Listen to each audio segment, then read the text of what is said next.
feel like I always go for the negative stuff on like these expose videos, but like it's just to balance out the overly positive reviews or positive testimonials you allegedly see online as well, just to give you a more nuanced take so that you know exactly, you know, the good, the ugly, and then you can find your middle ground. But this person says, January 14th, 2021. Naive old woman fall for what we thought was an opportunity to save our home. Yikes, sheesh, that's tough. Okay. Hello, my name is blank. I too attempted to work with PHP Agency on a part-time basis, which quickly became a full-time chore. I told them up front, I'm a caregiver for my mother, who has dementia, my daughter, who has Asperger's, my cousin, who's blind, and I'm currently enrolled in a FT condensed college program. We were told that we only had to pay the agent fee of $199 for each of us and my family, mom, daughter, and cousin. Could work the business under me, meaning I would get licensed and help them run their businesses. I was so naive, excited, and stupidly brought it all. A Christian-run tech-savvy company and everything. I got all 4 of us enrolled, thinking we would be able to make the money back and then some to pay off our bills. Back due mortgage and more. Yikes, chai, chineke, holy. Why? Other I've ever known. What do you mean? She's amazing. You probably think this world is a dream come true, but you're wrong. Why? Now, speaking from someone who's personally been in $12,000 of credit card debt, I'll say this one thing. You never put any income opportunity or make money online course on a credit card. At the very least, you use your own money to fund this quote-unquote business venture, so that if you lose money, you won't still be owing on the credit card. And better yet, if you don't have at least 2 to 3 months worth of expenses saved up in your savings accounts, you don't need to be taking the risks of the business opportunity.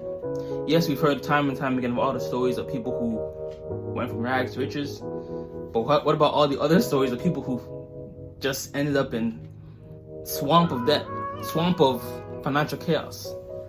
So 2 things: whenever you're buying any make money online course from anybody or any MLM or any business opportunity, ask yourself, if my monthly expenses is, let's say, $1,000, do I have at least $2,000 to $3,000 already saved up in my savings account? Cool. Now, let me use my own money to fund this business venture, quote unquote, rather than using a credit card. And if you're gonna use a credit card, you pay it off right then and there. But you don't rely on a credit card to fund your business venture. That's how you will end up in credit card debt.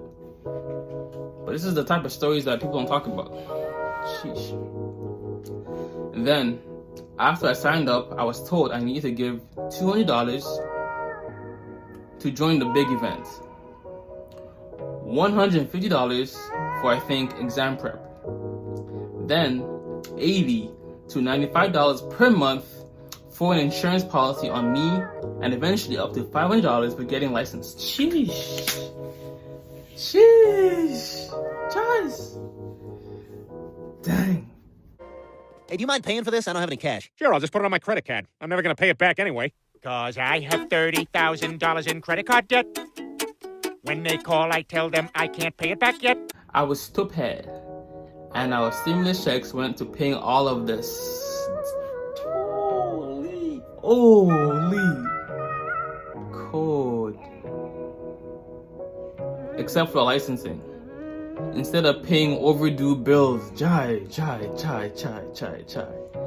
Also, what was supposed to start out as a part-time gig, quote unquote, quickly became a full-time commitment. With 1 to 2 hour long training classes every Tuesday night and Saturday morning, daily contact with to-do items from my trainer, and 4-hour pop-up boot camp and other classes. Then I learned, as expected, to start calling people and going over a script. None of this felt right, especially on top of going to school and caregiving for my family. This is just entirely too much. I also informed the sponsor, trainer, and manager in my quote-unquote upline. I think that's what it's called. They informed me there was a 3-day rule, and I would have to contact the corporate office directly to request the refund.